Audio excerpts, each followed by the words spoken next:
Shalom jemaat yang dikasihi Tuhan. Selamat hari Minggu buat kita semua. Kita bersyukur di pagi hari ini kita boleh beribadah kepadanya. Kita bersyukur karena kasih Tuhan buat kehidupan kita. Saya mengingatkan ini ibadah online. Mari kita datang kepada Tuhan dengan penuh rasa syukur dan hati yang hormat kepada Tuhan. Kita percaya Tuhan hadir bersama-sama dengan kita di dalam ibadah kita di pagi hari ini. Saya undang kita semua tundukkan kepala, kita berdoa saat teduh, mohon pimpinan dan penyertaan Tuhan dalam ibadah kita. Biarlah apa yang kita lakukan, kita kerjakan. Nama Tuhan yang dimuliakan. Kita berdoa.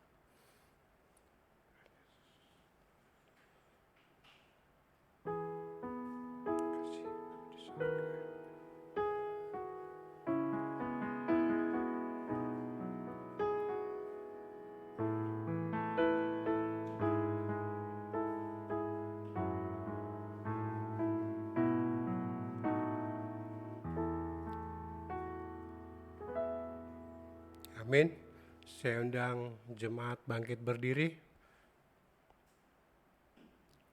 Mazmur 97 ayat 9 dan 12. Sebab Engkaulah ya Tuhan yang maha tinggi di atas seluruh bumi. Engkau sangat dimuliakan di atas segala Allah. Bersukacitalah karena Tuhan, hai orang-orang benar.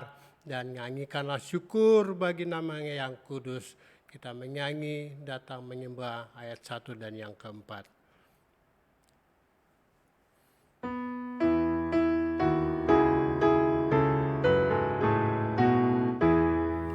Datang menyembah Raja yang mulia, ku mau memuji tentang kasih-Nya.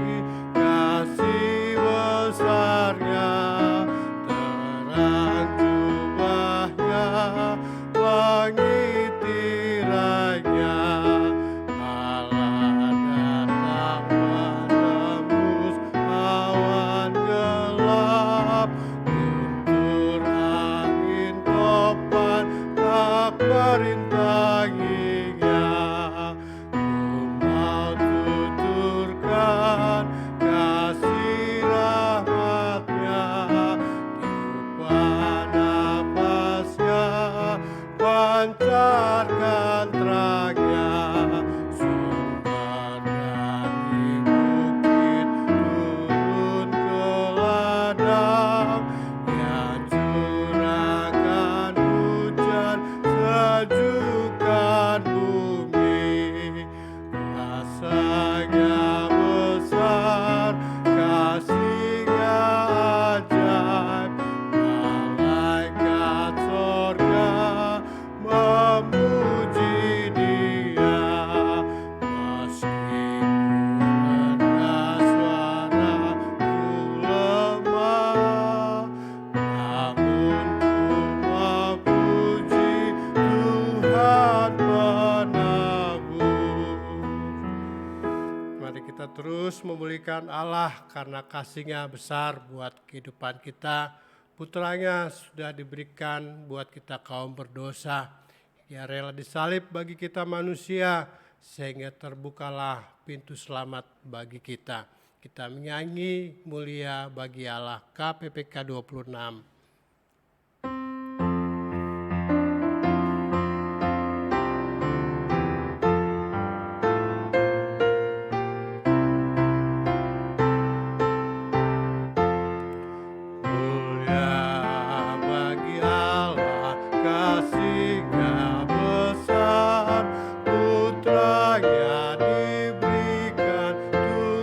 Berdosa, ya rela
Mari kita bersatu di dalam doa.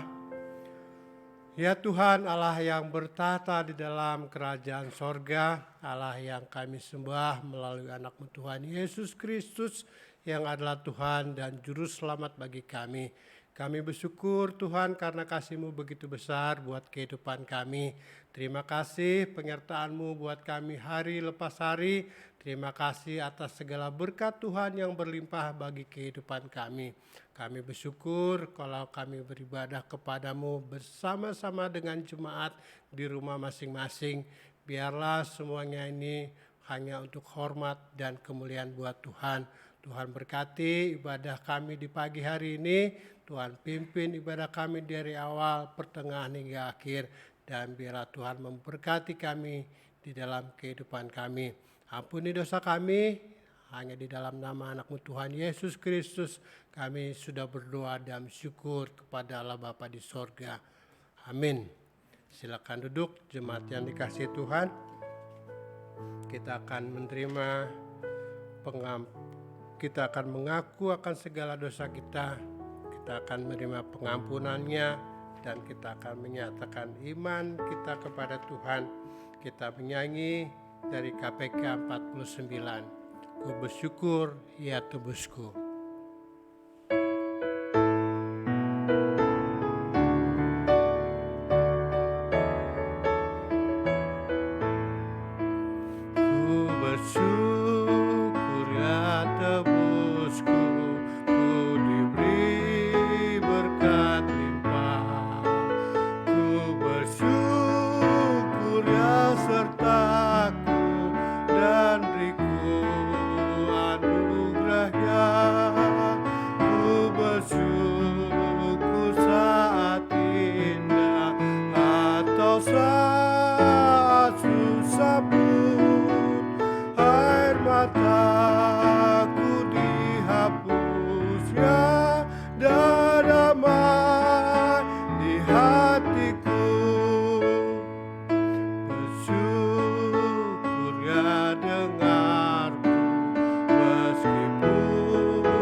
Jemaat yang dikasihi Tuhan, kita siapkan hati kita untuk berdoa mengaku dosa di hadapan Tuhan.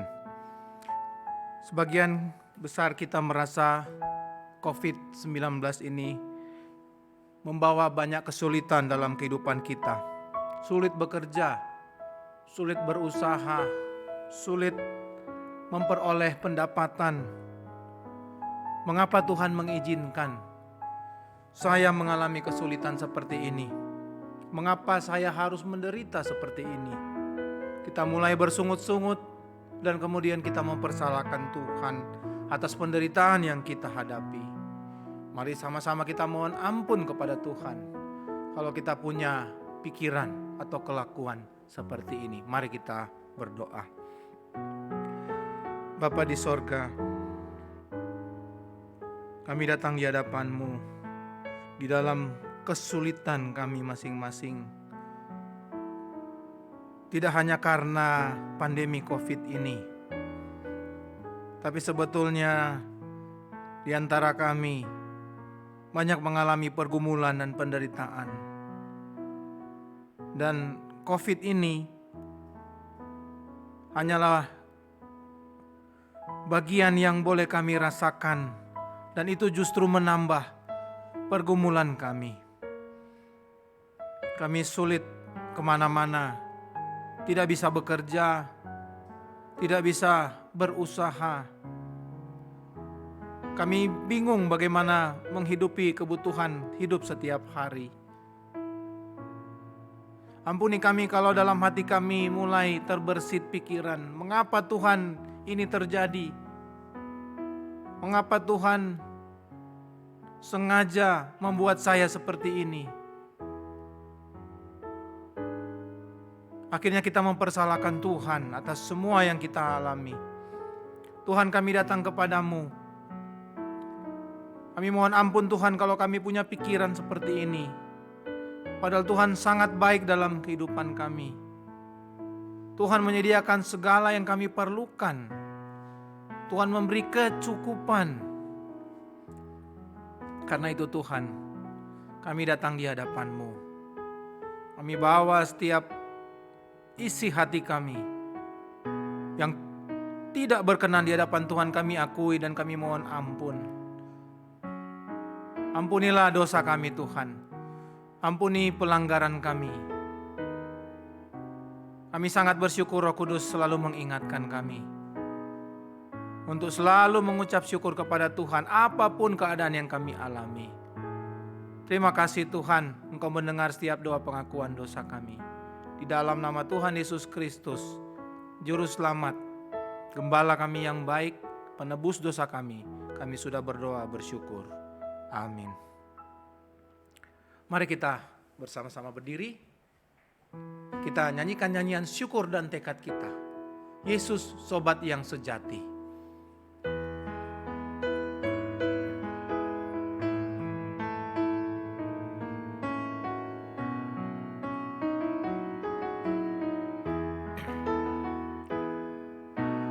Yesus sobat yang sejati, tanggung segala dosaku. Tiap aku boleh bawa dalam doa padanya.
Betapa berbahagianya kita ketika kita punya sahabat yang sejati, yaitu Yesus Kristus, yang paling mengerti dan paling tahu akan hidup kita. Engkau datang kepada Dia, berdoa kepada Dia, Dia akan menuntun, Dia akan menjaga, melindungi kehidupanmu. Mari bersama-sama setiap orang percaya di segala tempat, segala abad, di setiap gereja. Mari sama-sama kita mengikrarkan. Kita mengucapkan pengakuan iman kita, pengakuan iman rasuli yang berkata demikian. Aku percaya kepada Allah, Bapa yang Maha Kuasa, Khalik langit dan bumi, dan kepada Yesus Kristus anaknya yang tunggal Tuhan kita, yang dikandung daripada Roh Kudus, lahir dari anak darah Maria, yang menderita sengsara di bawah pemerintahan Pontius Pilatus, disalibkan, mati dan dikuburkan, turun ke dalam kerajaan maut. Pada hari yang ketiga, bangkit pula dari antara orang mati, naik ke sorga, duduk di sebelah kanan Allah, Bapa yang Maha Kuasa. Dan dari sana Ia akan datang untuk menghakimi orang yang hidup dan yang mati. Aku percaya kepada Roh Kudus, gereja yang kudus dan am, persekutuan orang kudus, pengampunan dosa, kebangkitan tubuh, dan hidup yang kekal. Amin. Jemaat silakan duduk.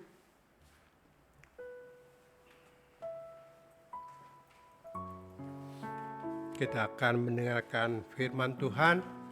Biarlah firman Tuhan yang kita dengar boleh kita mengerti dan kita juga mengerti segala rencana Tuhan dalam hidup kita.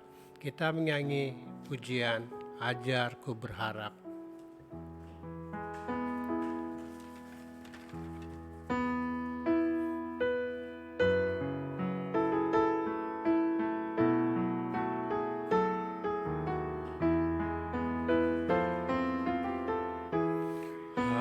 Ajarku mengerti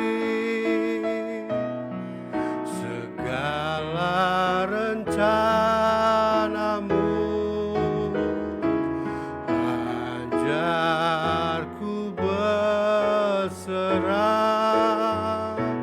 hanya padamu. Pimpinlah jalanku dalam terang firman-Mu, ajarku berharap hanya padamu. Bapakku, ajaib segala rancangan-Mu, Tuhanku, heran perbuatan-Mu. Engkau sanggup mengadakan segala yang ku perlukan menurut kehendak-Mu. Terjadilah Bapakku ajaib, Bapakku ajaib segala rancangan-Mu, Tuhanku, heran perbuatan-Mu. Engkau sanggup mengadakan segala yang ku perlukan menurut kehendak-Mu. Terjadilah menurut kehendak-Mu, terjadilah hambanya dipusatkan. Kehendak-Mu terjadilah.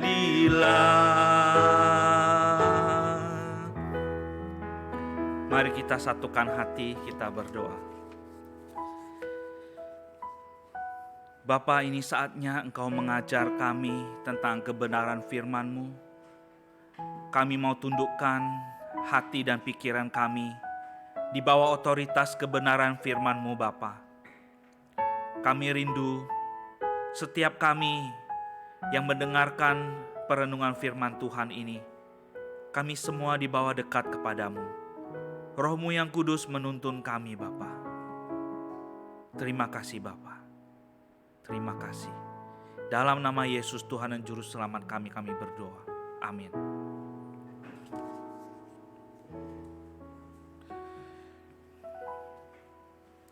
Baik, Bapak Ibu Saudara sekalian, salam dalam kasih Kristus.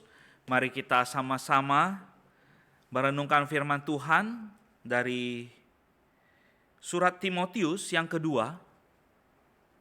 Surat Timotius yang kedua, ayat pertama, pasal pertama, Kita akan membaca dari ayat 8 sampai ayat yang ke-12. 2 Timotius pasal yang pertama, ayat yang ke-8 sampai ayat yang ke-12. Kita akan fokus nanti di ayat yang ke-12. Surat Timotius, 2 Timotius pasal yang pertama, ayat yang ke-8 saya akan bacakan buat Bapak Ibu Saudara sekalian memperhatikannya. Jadi, janganlah malu bersaksi tentang Tuhan kita, dan janganlah malu karena aku, seorang hukuman karena Dia, melainkan ikutlah menderita bagi Injilnya oleh kekuatan Allah. Dialah yang menyelamatkan kita dan memanggil kita dengan panggilan kudus, bukan berdasarkan perbuatan kita, melainkan berdasarkan maksud dan kasih karunia-Nya sendiri, yang telah dikaruniakan kepada kita dalam Kristus Yesus sebelum permulaan zaman.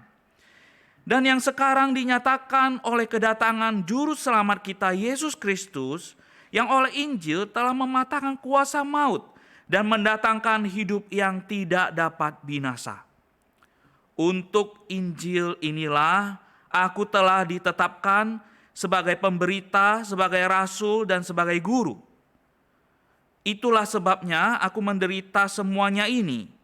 Tetapi aku tidak malu, karena aku tahu kepada siapa aku percaya, dan aku yakin bahwa Dia berkuasa memeliharakan apa yang telah dipercayakannya kepadaku hingga pada hari Tuhan.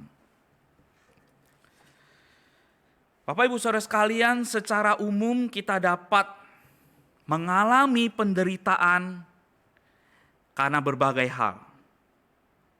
Kita dapat mengalami penderitaan mungkin karena kesalahan kita sendiri, karena dosa yang kita lakukan, kemudian itu ada konsekuensinya, ada akibatnya, kita tanggung sendiri.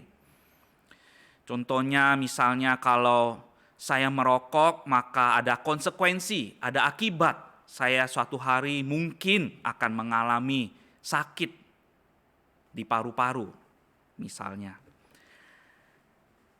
Ada juga penderitaan yang terjadi akibat kita menanggung kesalahan dari orang lain. Bukan kita yang salah, orang lain yang salah, tapi kita kena akibatnya. Misalnya ada anak muda, waduh di jalan kebut-kebutan gitu ya. Kita pas nyebrang, disenggol sama dia. Kita menderita, jatuh, luka-luka, kita menderita. Ada juga penderitaan karena bencana alam. Wah, itu kita sulit mengendalikan. Satu wilayah, satu kawasan, semua kena. Kita bisa katakan mungkin seperti ini. Pandemi ini adalah salah satu juga bentuk bencana alam kalau kita bisa katakan. Seluruh dunia ini, negara-negara, bangsa-bangsa sedang menghadapi virus corona dan keganasannya. Dan itu mengakibatkan kita, Bapak Ibu Saudara sekalian, kita terkurung di rumah, ya, itu yang bagi yang nggak terinfeksi. Tapi yang terinfeksi Bapak Ibu Saudara sekalian, wah itu menderita sekali. Sulit bernafas, ya, sesak di dada. Belum lagi kalau makan obatnya itu ada satu jenis obat yang membuat dia begitu mual. Lalu mata berkunang-kunang, Bapak Ibu Saudara sekalian, kepalanya berat sekali. Itu penderitaan yang amat sangat. Ya, Bapak Ibu Saudara sekalian, ada banyak penderitaan yang bisa kita alami. Dan mungkin bisa juga karena kombinasi dari beberapa akibat itu menyebabkan kita sangat menderita. Di Alkitab, Bapak Ibu Saudara sekalian, kita bisa melihat contoh-contoh orang mengalami penderitaan dapat disebabkan oleh karena sakit penyakit, ya tadi ada disebutkan, kerasukan setan bisa juga membuat kita menderita, ya. Mengalami kelemahan dan kecacatan fisik, ya betul, itu kita bisa lihat ya di Matius 4 ayat 22 bagaimana Yesus menolong mereka yang mengalami penderitaan seperti ini, sakit penyakit, kerasukan setan, ya mengalami kelemahan dan kecacatan tubuh.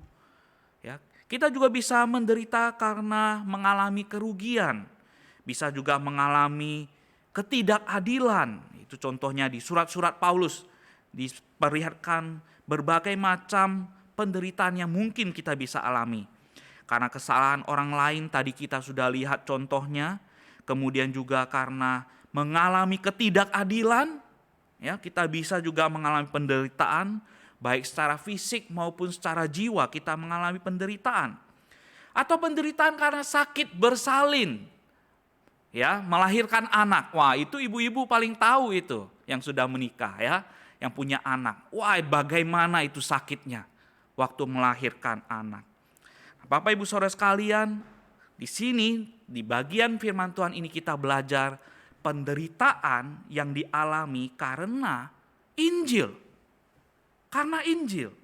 Nah, Bapak Ibu Saudara sekalian, kita perlu merenungkan bagian ini. Kita mungkin bisa mengalami ini sebagai konsekuensi kita sebagai pengikut Kristus yang bertanggung jawab melakukan pemberitaan Injil dan mengajarkan Injil. Kita sangat mungkin bisa mengalami penderitaan ini. Oleh sebab itu Bapak Ibu Saudara sekalian, firman Tuhan hari ini akan menolong kita. Bagaimana kita belajar dari pengalaman Paulus.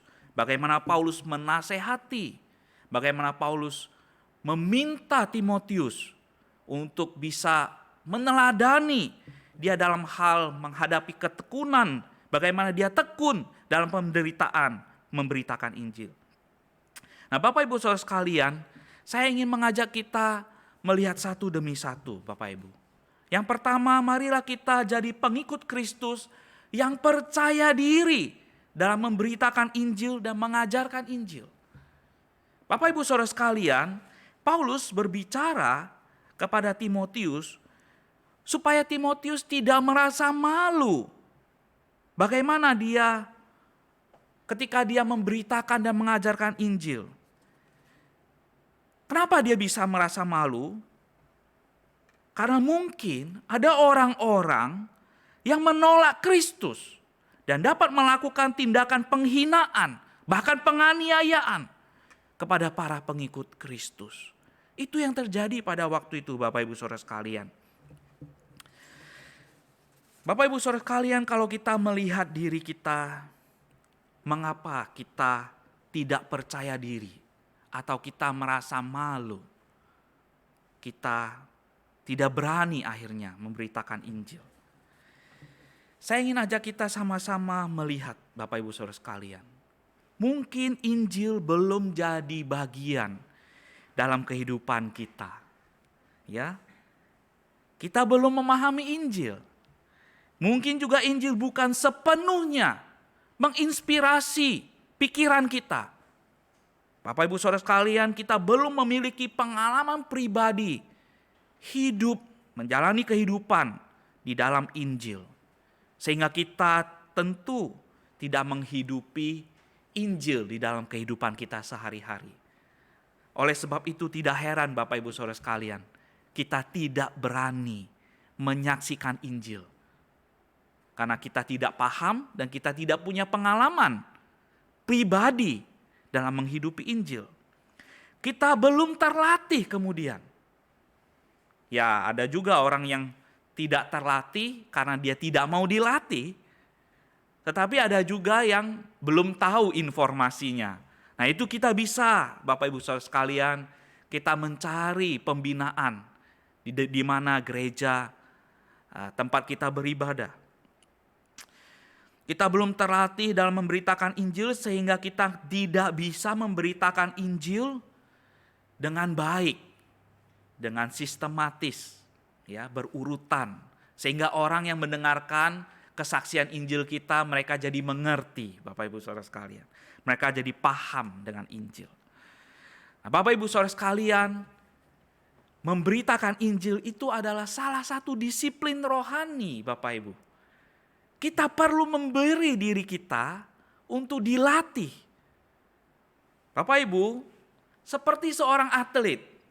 Ya kalau nggak latihan mana mungkin dia bisa menang. Demikian pula pemberitaan Injil. Kalau kita tidak melatih diri kita, bertekun di dalamnya, kita mana mungkin bisa memberitakan Injil dengan baik.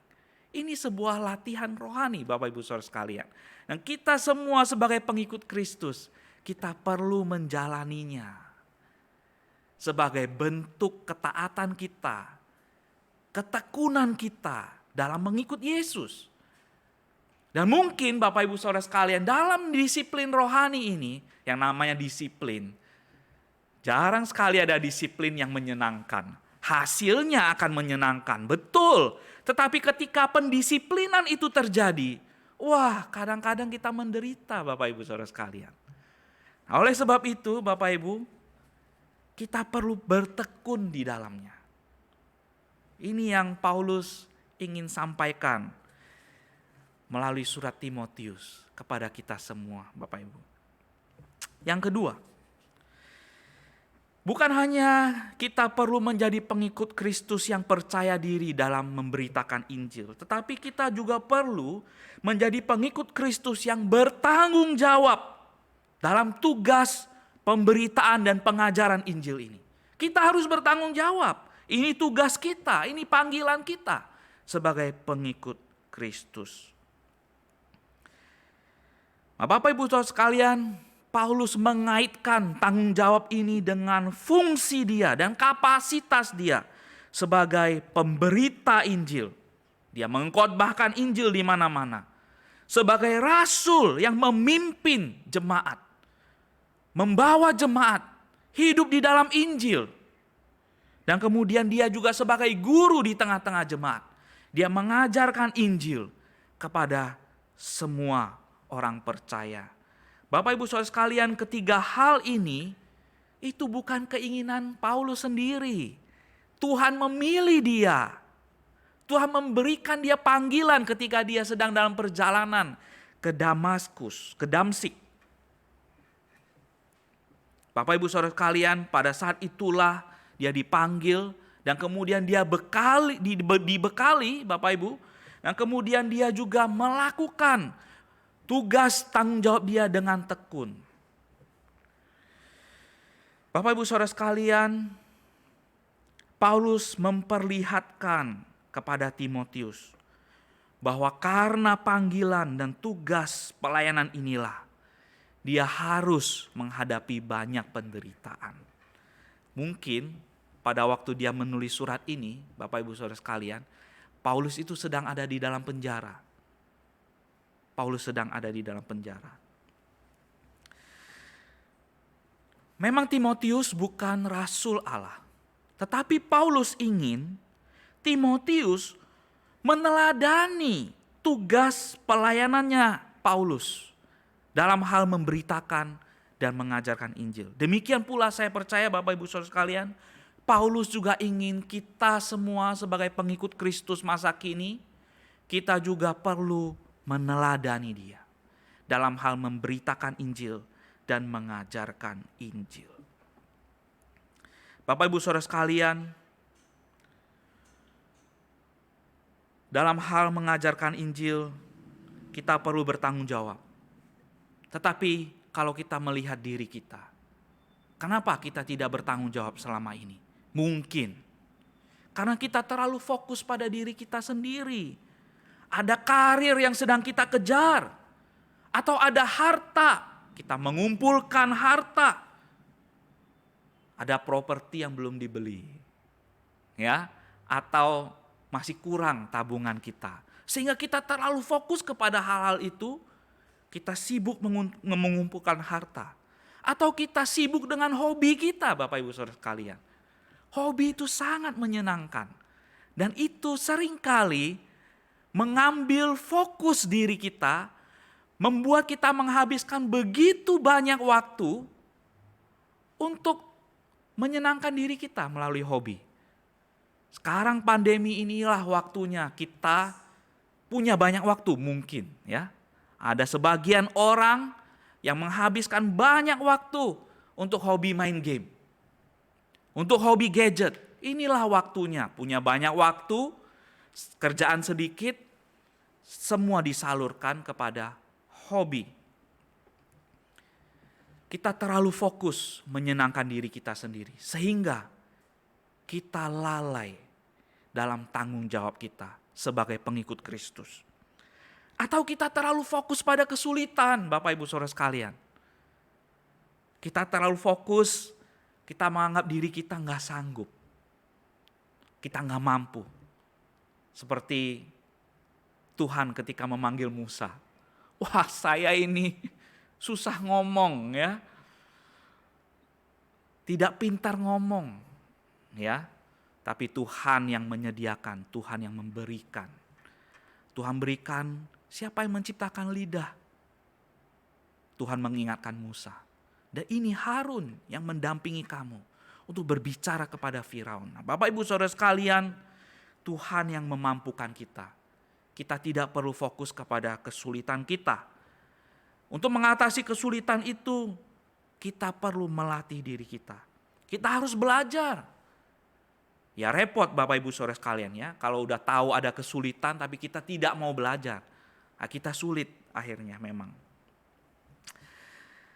Kita tahu atau kita menganggap ini bukan tugas tanggung jawab saya.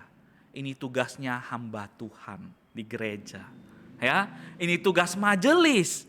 Ini tugas pengurus dalam hal memberitakan Injil. Tugas ini adalah tugas tim penginjilan. Ada satu tim. Oh, kalau gereja sudah semakin bertumbuh ya, biasanya ada satu tim penginjilan. Tetapi sesungguhnya Bapak Ibu Saudara sekalian, kita semua pengikut Kristus. Kitalah yang harus bertanggung jawab dalam memberitakan Injil dan dalam mengajarkan Injil. Bapak Ibu Saudara sekalian, selain kita perlu percaya diri, kita perlu bertanggung jawab dalam memberitakan dan mengajarkan Injil. Kita perlu ingat juga Bapak Ibu Saudara sekalian, poin ketiga ini sangat penting.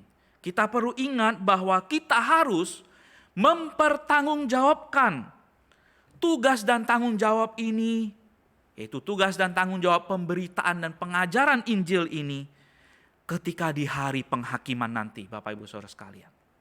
Ketika kita berhadap-hadapan dengan Kristus, kita harus mempertanggungjawabkan tugas pemberitaan dan pengajaran Injil ini.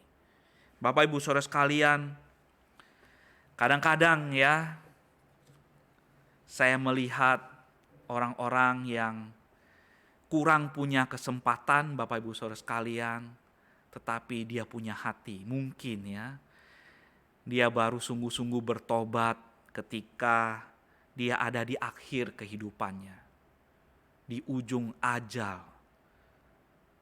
Ada sebagian orang yang berkata demikian. Wah, sayang sekali ya, seandainya kalau saya jadi orang Kristen, saya jadi murid Yesus.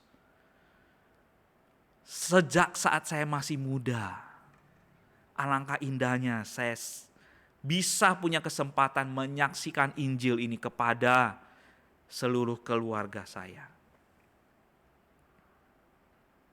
Atau kita merasa menyesal, Bapak Ibu Saudara sekalian, ketika kita melihat mungkin ada saudara kita, orang-orang yang kita kasihi meninggal sebelum dia mendengarkan Injil.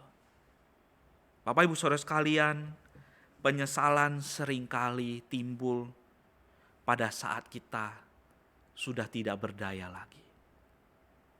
Bapak Ibu Saudara sekalian, waktu ini, saat ini, engkau dan saya masih punya kesempatan, masih punya kekuatan. Kita tidak menghadapi banyak keterbatasan. Mari kita dengan tekun, mari kita serius menjalani tugas dan panggilan ini. Mari kita beritakan Injil, mari kita dengan tekun mengajarkan Injil. Karena kita harus mempertanggungjawabkannya nanti di hadapan Bapa, di hadapan Kristus. Nah, Bapak Ibu Saudara sekalian, bagaimana kita harus melakukan semuanya ini? Saya ingin ajak kita mulai dari keluarga kita sendiri, Bapak Ibu.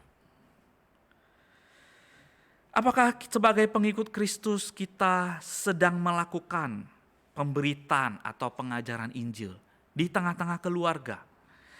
Apakah kita melakukan juga di tempat di mana Tuhan mengutus kita, tempat kita bekerja, di gereja di mana kita berada. Nah, Bapak Ibu Saudara sekalian, kalau di tengah-tengah keluarga, sebagai suami atau istri, kita perlu memastikan bahwa pasangan kita sudah sungguh-sungguh memahami Injil dan sudah mengalami keselamatan di dalam Yesus Kristus. Kita perlu pastikan itu, Bapak Ibu Saudara sekalian. Nah, mari kita memberitakan, mengajarkan Injil kepada pasangan kita. Sebagai orang tua, mari kita mengajarkan, memberitakan Injil kepada anak-anak kita. Apakah anak-anak kita sudah mengerti Injil? Apakah mereka sungguh-sungguh mengerti bahwa hanya ada keselamatan? Satu-satunya cara, yaitu percaya kepada Yesus. Menerima Yesus sebagai Tuhan dan Juru Selamat. Tidak ada yang lain.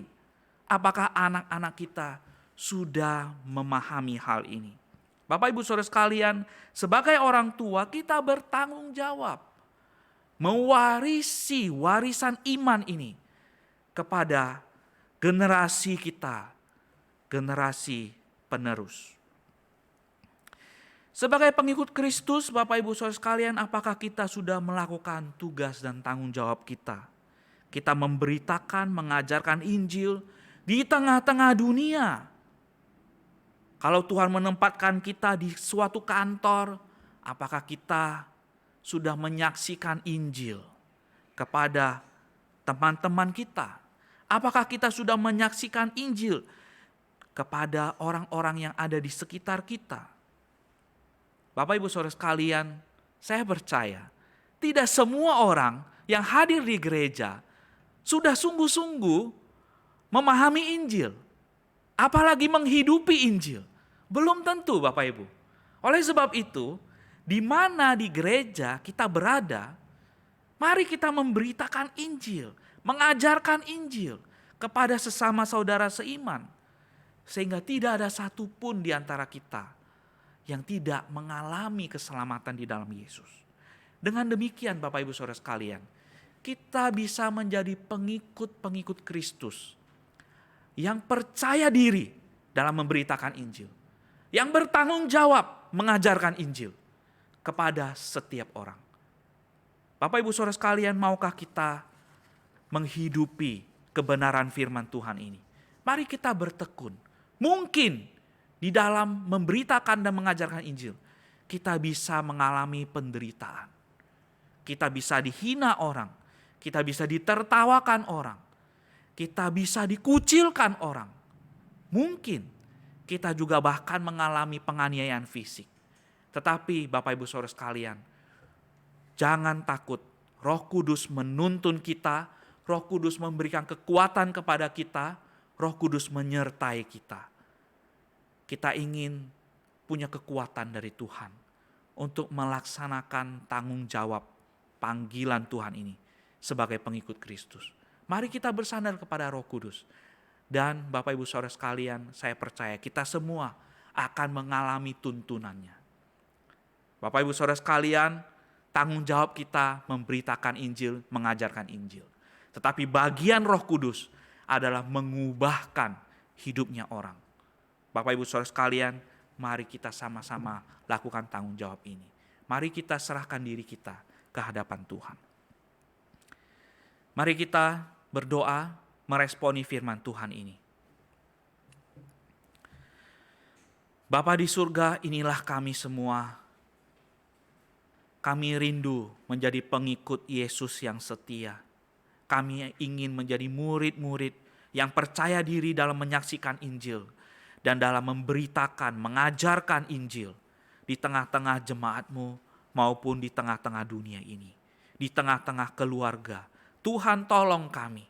Sehingga kami sendiri ingin mengalami kebenaran di dalam Injil itu. Tuhan berikan kami kesempatan menghidupi Injil dalam kehidupan kami sehari-hari. Sehingga kami punya kemampuan, kami punya percaya diri karena kami sendiri mengalaminya. Dan Tuhan berikan kami ketekunan, berikan kami rasa tanggung jawab, ingin mengerjakan pemberitaan Injil dan pengajaran Injil ini dimanapun kami berada. Bapa di surga, kami mohon Roh-Mu yang kudus menuntun kami semua. Karena kami percaya, kami sadar, kami kurang mampu, kami kurang yakin dengan apa yang kami miliki sekarang ini. Tetapi Tuhan, kami mau bersandar kepada Engkau, sehingga kuasa-Mu, kuasa Allah Roh Kudus, kuasa firman-Mu nyata di dalam kehidupan kami. Terima kasih Bapa, kami percaya Engkau memberkati kami ketika kami memberitakan Injil. Dan kami dijauhkan dari banyak pencobaan. Tetapi Tuhan, kalaupun kami harus menghadapi penderitaan, Tuhan berikan kami ketekunan. Berikan kami hati yang sungguh berserah kepada Engkau.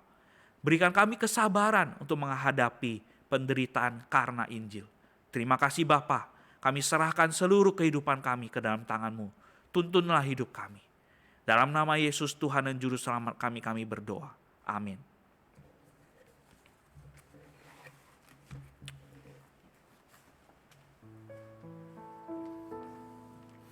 Terima kasih buat hambanya, Lasa Surya yang sudah membagikan firman buat kita semua jemaat.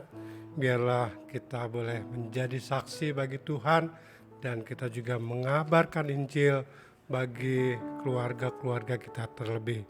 Bagaimana mereka dapat berseru kepadanya jika mereka tidak percaya kepada Dia.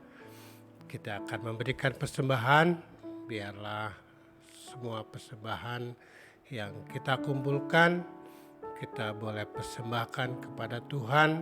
Kita juga boleh membawa persembahan kita di hari-hari yang akan kita kumpulkan nanti.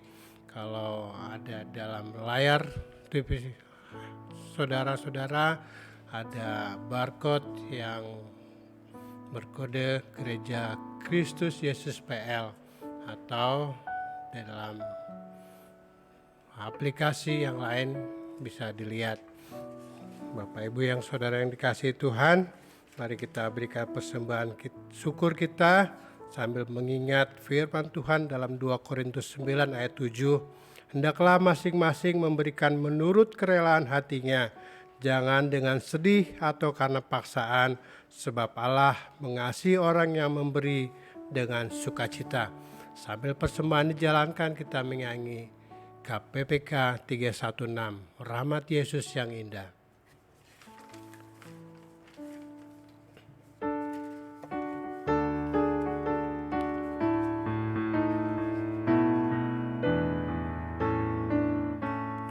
Rahmat Yesus yang indah, hapuskan dosaku. Tak dapat kulukiskan dengan pujianku. Dosaku ditanggungnya, jiwaku bebaslah. Rahmat Yesus yang indah menyelamatkanku. Betapa indahnya rahmat Yesus,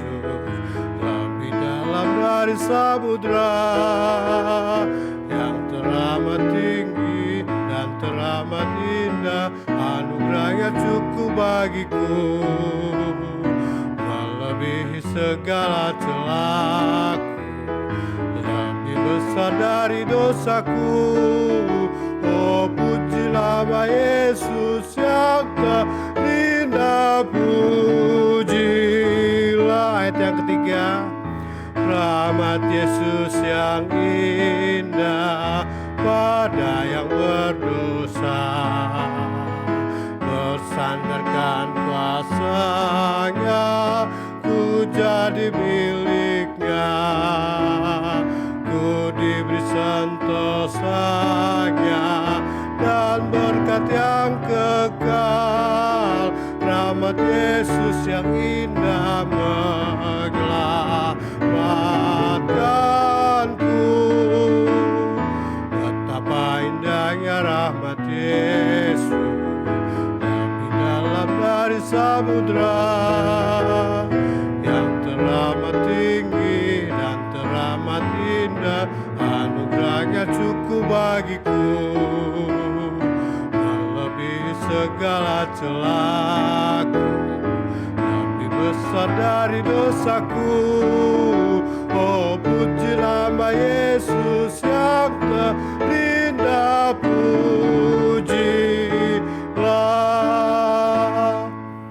Mari kita bersatu di dalam doa.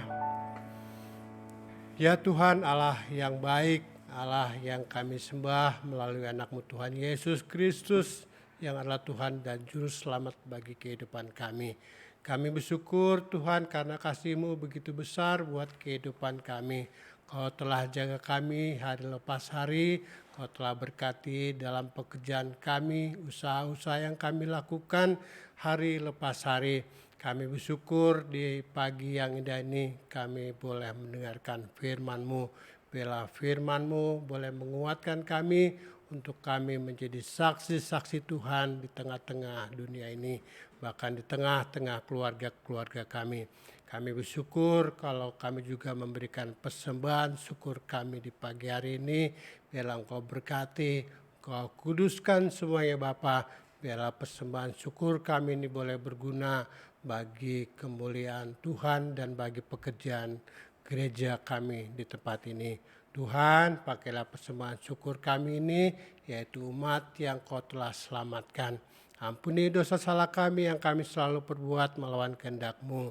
Hanya di dalam nama anak-Mu Tuhan Yesus Kristus yang adalah Tuhan dan Juru Selamat bagi kami. Kami sudah berdoa dan kami bersyukur kepada Allah Bapa di sorga. Amin. Kita akan masuk berita gembala dan doa syafaat. Baik, jemaat, kita akan mendengarkan beberapa pengumuman dan kita akan berdoa syafaat. Yang pertama, kita mengucap syukur kepada Tuhan. Tuhan mengirimkan hambanya Lause Surya boleh men-sharingkan firman. Kita terus doakan supaya Tuhan sendiri yang memberkati Lause Surya, khususnya dia menyelesaikan studinya, dan Tuhan juga menjaga melindungi seluruh keluarga. Saya terus mengingatkan kepada seluruh jemaat bahwa biarlah kita menjadi jemaat-jemaat yang tetap taat dan setia beribadah kepada Tuhan. Kita terus melatih kerohanian kita seperti yang Lause Surya sampaikan. Salah satu contoh adalah kita setia dan disiplin mengikuti setiap ibadah kita. Ibadah kita khususnya untuk minggu depan, persekutuan doa 17 Juni jam 7 malam, temanya adalah pemberian yang agung. Kemudian kebaktian umum tanggal 21 Juni jam 10. Sekali lagi, kebaktian umum tanggal 21 Juni jam 10 pagi. Temanya adalah damai sejahtera dalam kesesakan. Yang bertugas, yang melayani, bisa jemaat sendiri membacanya. Pengkhotbah Lause Richard, pemimpin liturgis Bapak Sumarno, pemusik Bapak Lazarus Emin, multimedia Gabriel. Kiranya seluruh jemaat boleh betul-betul menyiapkan waktu, menyiapkan hati kita sama-sama beribadah. Ingat, kita menjadi penyembah-penyembah Tuhan yang setia. Hari Minggu jam 10 pagi. Baik, kita akan sama-sama berdoa syafaat. Yang pertama kita doakan keadaan bangsa negara, kota Jakarta, keadaan new normal, ya, kelonggaran-kelonggaran atau masa transisi PSBB yang diterapkan di Jakarta. Kita terus berdoa. Kantor-kantor dibuka, tempat ibadah dibuka, restoran dibuka, transportasi dibuka semua. Kita terus doakan supaya dengan adanya kelonggaran ini, masa transisi ini tidak akan membuat klaster atau tidak akan membuat jumlah orang yang terinfeksi positif corona meningkat. Caranya bagaimana? Tentunya kita harus menjaga diri baik-baik. Taat mengikuti setiap protokol kesehatan yang ada. Dan ini juga saya rindukan bagi jemaat Muara Baru. Tetap taat pada aturan protokol kesehatan yang ada. Pakai masker, jaga jarak, cuci tangan. Menghindari kerumunan-kerumunan yang tidak penting. Mari sama-sama kita doakan supaya keadaan new normal ini termasuk persiapan-persiapan gereja juga. Tuhan yang melindungi. Kemudian kita terus doakan para pasien-pasien yang positif COVID, ODP, PDP, termasuk ini yang harus kita juga waspadai, OTG, orang tanpa gejala. Kita tidak tahu di sekeliling kita berlalu lalang orang yang ternyata ada COVID. Karena itu mari kita berdoa, Tuhan kiranya menolong mereka semua. Kita juga berdoa untuk kehidupan jemaat Muara Baru dalam segala pergumulannya setiap hari. Mari sama-sama kita berdoa. Bapa di sorga, terima kasih kami dikuatkan lagi oleh firman-Mu bahwa kami harus makin dekat dengan Tuhan. Dan kami juga belajar Tuhan menyerahkan sesuatu di bawah tuntunan tangan Tuhan saja. Saat ini kami terus berdoa untuk keadaan COVID-19 ini, masa transisi PSBB, berbagai kelonggaran-kelonggaran yang ada, keadaan new normal Tuhan. Semua kembali dibuka, perkantoran, toko-toko, rumah makan, tempat ibadah, transportasi. Kami seperti kembali ke dalam keadaan yang normal, macet di mana-mana, ramai di mana-mana. Tapi Tuhan tolong kami, supaya kami juga harus jaga diri dengan baik, taat pada protokol kesehatan yang sudah ditetapkan oleh pemerintah. Tetap pakai masker, jaga jarak, cuci tangan. Tidak keluar sembarangan juga. Tuhan, di mana-mana kami melihat masih ada saja masyarakat yang tidak taat. Tapi biarlah kami boleh jadi contoh teladan yang baik.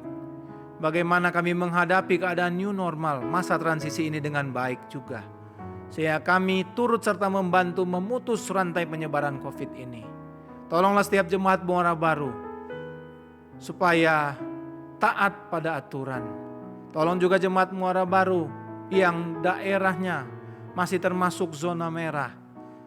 Tuhan juga yang menolong, Tuhan yang menyertai. Semua datang dari ketaatan kepada aturan. Kami terus doakan untuk orang-orang yang positif COVID. Setiap hari bertambah Tuhan, dan bahkan bertambah lebih. Banyak lagi orang yang terinfeksi. Tolong kami Tuhan, mampu menyikapi semua keadaan ini dengan tenang. Tidak khawatir, tidak takut. Tapi yakin kepada pertolongan Tuhan. Berdoa untuk ODP, PDP, bahkan orang-orang yang tanpa gejala yang ada di sekeliling kami Tuhan. Kami tidak tahu mereka pembawa virus COVID atau tidak. Tapi biarlah kami menjaga diri kami dengan baik. Tuhan juga menolong seluruh jemaat Muara Baru. Di dalam pergumulan setiap hari. Dalam sakit penyakit mereka. Di dalam masalah perekonomian. Pekerjaan atau usaha yang sulit di masa-masa pandemi COVID ini. Bahkan masalah bisa muncul di dalam keluarga. Karena mungkin kami sering bersama-sama. Tolong kami Tuhan menyikapi semua hal ini di dalam pertolongan dan anugerah Tuhan saja. Kami tidak lari kemana-mana, tidak mencari kekuatan yang lain, tapi kami datang mencari Tuhan. Tolonglah bagi mereka yang bergumul dengan sakit penyakit. Jamah pulihkan mereka di dalam nama Tuhan Yesus. Mereka juga yang butuh Tuhan kecukupan setiap hari. Tolonglah mereka juga. Tuhan juga bisa memakai kami menjadi saluran berkat bagi mereka juga. Yang dalam masalah keluarga, hadirlah dalam hidup keluarga demi keluarga. Dan beri mereka kedamaian Tuhan. Berdoa untuk gereja kami. Kalaupun gereja nanti kembali dibuka, biarlah kami juga GKY Muara Baru boleh siap. Segala persiapan-persiapan Tuhan yang menuntun. Dan biarlah kami kembalikan semuanya ke dalam tangan Tuhan saja. Engkau mendengar doa syafaat kami ini Tuhan. Di dalam satu nama Tuhan Yesus Kristus, Juru Selamat, penebus dosa kami, yang sudah mengajar kami doa Bapa kami yang kami akan ucapkan bersama-sama. Bapa kami yang di sorga, dikuduskanlah namamu. Datanglah kerajaan-Mu. Jadilah kehendak-Mu di bumi seperti di sorga. Berikan kami pada hari ini makanan kami yang secukupnya. Ampunilah kami akan kesalahan kami, seperti kami juga mengampuni orang yang bersalah kepada kami. Jangan bawa kami ke dalam pencobaan, tapi lepaskan kami daripada yang jahat. Karena Engkaulah yang punya kerajaan, kuasa, dan kemuliaan sampai selama-lamanya. Amin. Jemaat, mari kita berdiri, kita naikkan pujian, doksologi, kemudian kita terima berkat Tuhan.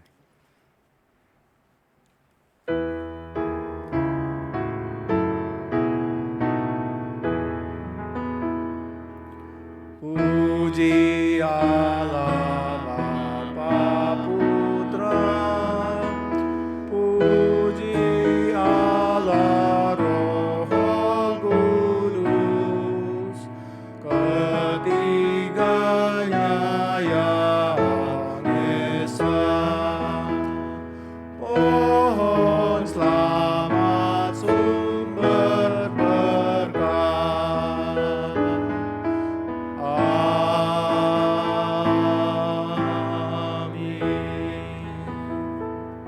Jemaat, arahkanlah hatimu kepada Tuhan dan terimalah berkat-Nya. Anugerah yang melimpah dari Tuhan Yesus Kristus, cinta kasih dan rahmat yang tiada berkesudahan dari Allah Bapa, pertolongan, kekuatan, bahkan penghiburan dari Roh Kudus, biarlah itu menyertai kita semua, mulai saat ini sampai selama-lamanya. Amin.